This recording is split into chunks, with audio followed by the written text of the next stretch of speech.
Hello everyone, I'm back. I know, it's amazing, isn't it?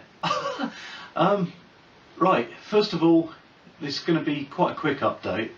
I just needed to make a video before it got any longer since the last one. I have been reading your comments in the videos and I really appreciate them. I'm sorry I haven't got round to replying to them. But anyway, thank you guys. And yeah, I'm going to show you a little bit of what I've been doing. The weather's been awful, so it's been a bit difficult to actually get much done at the garage, but I have been doing some work down there. The problem is, because it's often dark by the time I get down there to do work on the car, I can't film it. I can't even really take pictures very easily because the camera just doesn't work very well when there's not much light. And even the lights that I use down there that run off the car battery and whatever, they don't really give enough light for the camera to work very well. So I haven't really been doing very much recording. Now at the moment, as you can see, I'm really not in a garage. I'm at my flat and I've been doing some of the parts which I can do in my flat, like the back doors, the removable hardtop, some of the smaller bits and pieces. So I'll show you what I've been up to, and I've got some photos of some still photos that I've taken at the garage. Basically what I've been doing down there is really filling lots of defects in the fiberglass van back that came as part of the kit. The amount of defects has been shocking. I knew it was bad when I first got it. Well, unfortunately I'd already paid for it, then I found all the problems with it, but hey, I'm going to make the best of it. So I've been busy filling them, sanding it, getting it ready for paint. It's not ready yet, but it's getting there. It's about halfway there. The front end, all the metal work is repaired. There's no more rust to deal with, which is fantastic, other than a little bit of rust on the dashboard area inside, like the parcel shelf underneath the demister vent and everything, but I'm not that bothered by that. I can touch that up when the car's on the road and, you know, do that later. Right now I'm concentrating on getting the car ready to be put back together. I need to get it rolling. I've now got a date for when the garage is going to be gone. The council say that it's now going to be April or May that they're going to start building. So I've got to get my skates on, but I want to get the thing painted properly and back together, and the inside of the car I can mess around with that later on. Anyway, let's move to having a look at what we've been doing.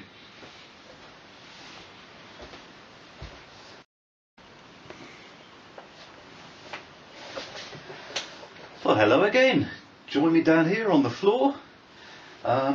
So here's one of the bits I've been working on most recently. This is the right hand side back door. This is the one that's going to have the original 2CV boot lid handle in it, just here. Now I've already improved this one a lot over when I got it. All these areas that I've circled here is where there were defects. I'll insert just here a little picture of a couple of the areas before I filled them. They weren't really obvious. You had to really look closely in the right light to see them. But the trouble is, they're the kind of thing that if you don't deal with them and you just paint over it, it will look so much more obvious and it will look dreadful. So I don't want to spend loads of money on paint only for it to look really bad. So yeah, here's a picture of some of the areas.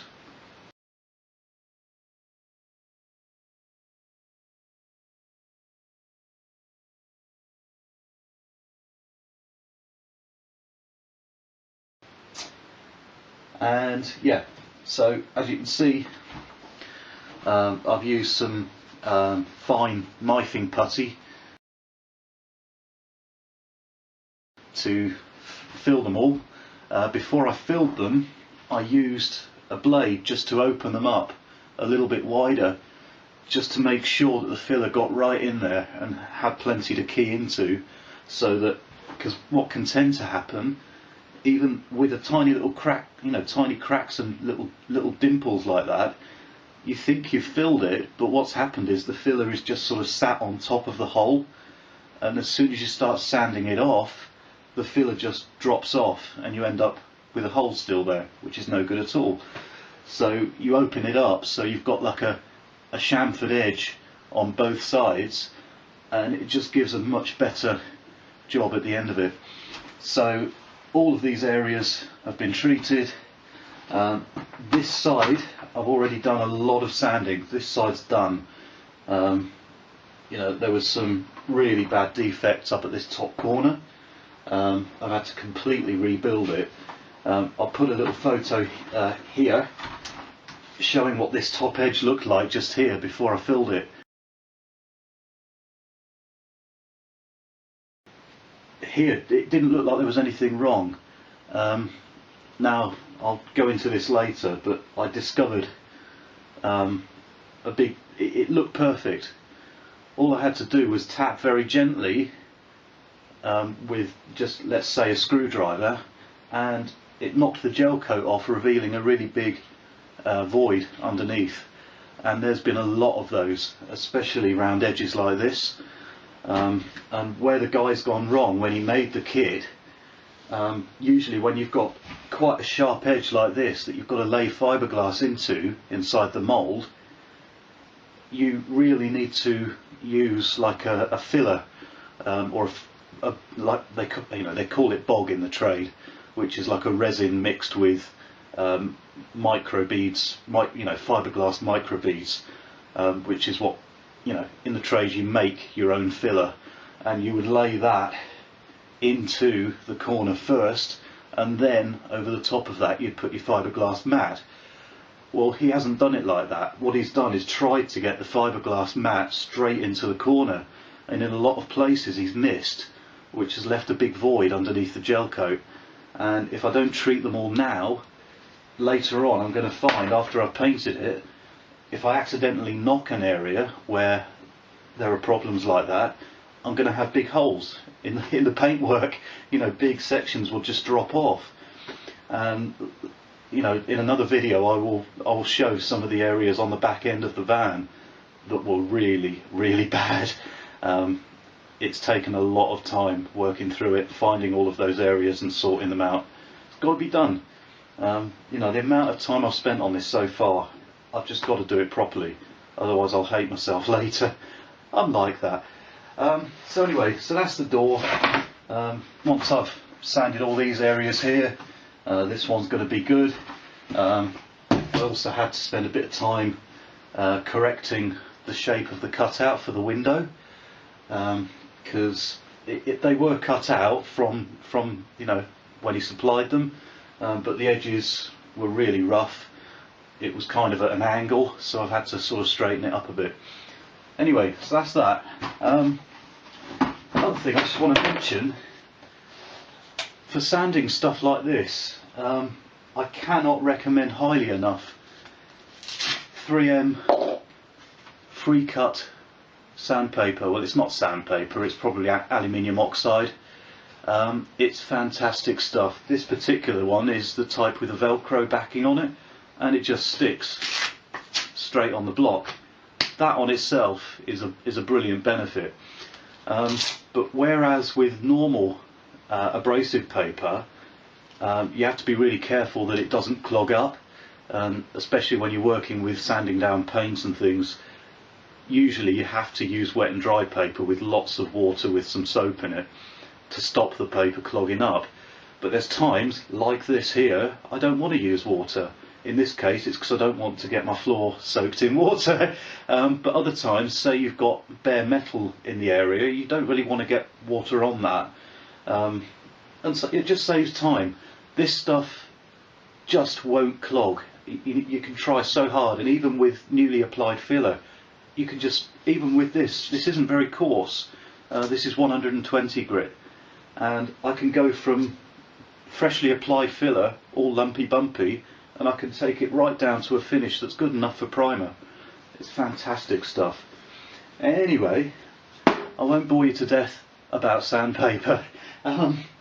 Moving on. So there's a lovely little pile of dust I made, sanding down just one edge of that door to get it right.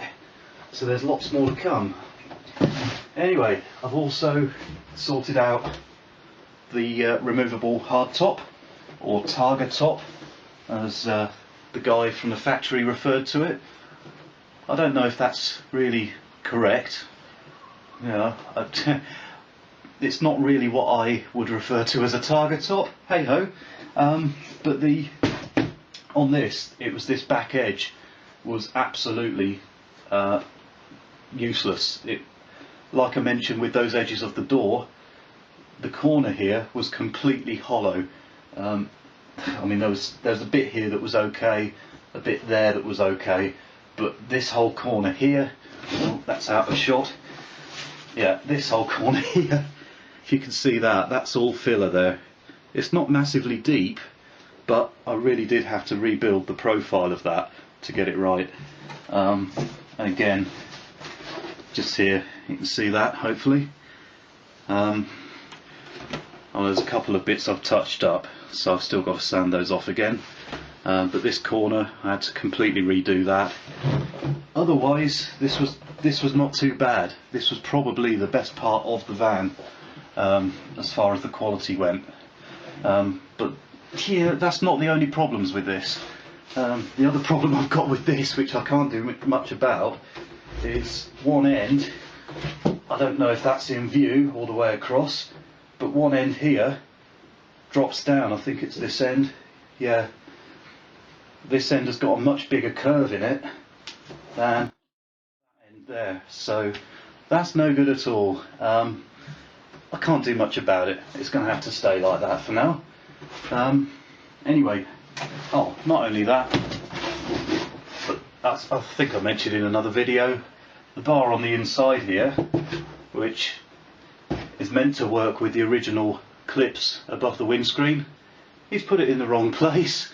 Now I can't go cutting that out and moving it. What I'm going to do is modify the clips so that they reach it and hopefully work. Anyway, that's the roof. The only other thing I've got to report at the moment in this video is quite exciting. It's in a box up here.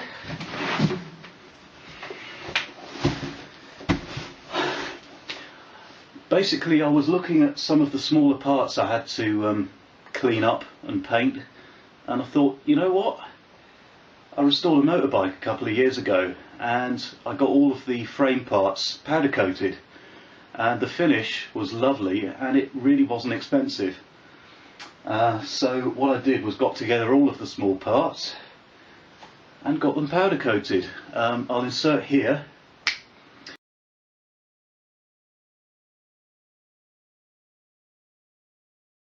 a picture of the collection of parts that I took before they were treated. But anyway, so here is the final finish. I've got no idea if that's showing up on camera, but it's lovely. These vents were completely rusty. I mean, there was still some paint on them, but there was surface rust all over them, and they are now, as far as I'm concerned, they're as good as new, if not better, because this coating is probably a lot tougher than what the factory put on there originally. So these are not going to go rusty now, and it just looks lovely. Other things like this, there's a little clamp I made for the fuel filler pipe. Again, painting things like this, it's really fiddly, and spray painting, yeah, not too difficult, but aerosol can paint isn't very tough, and for something like this where I'm going to be putting bolts through it, and it's going to be near the floor of the van, and it's going to get knocked about, and I want it to last. So there you go, things like that. I've got the instrument panel done. I haven't even unwrapped it yet. I'm going to leave it wrapped up actually because I don't want to scratch it. But one of the most exciting bits I got done, the front door hinges. They were really in a bad way.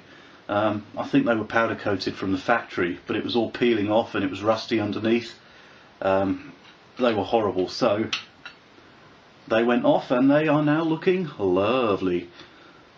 So that's that. I also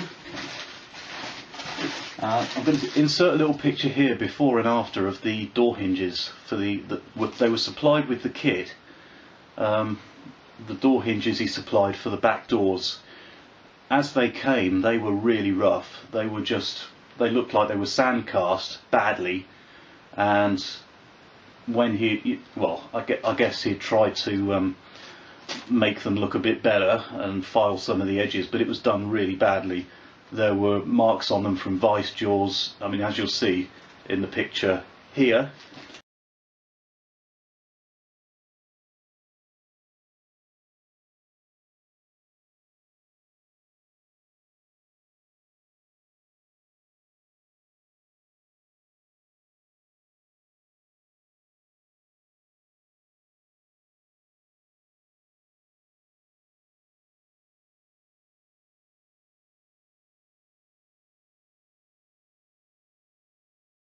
And here is the finished article, which is rather lovely. I couldn't hope to get them better than that. So there we go.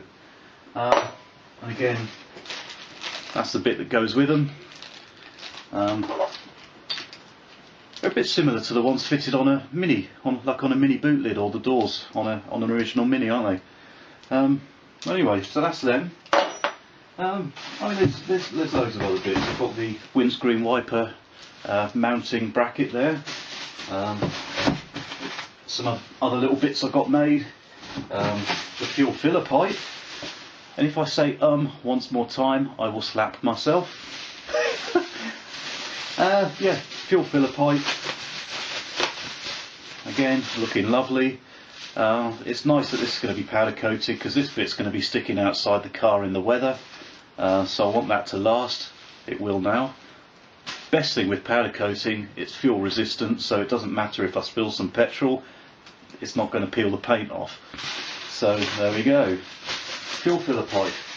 I'm not going to bore you with any more of that, but essentially I took 21 parts in total, and the total price for all of that and all the time it saved me, £30. Can't beat it. Also, at some point I'm planning to take all of the wheels to be done.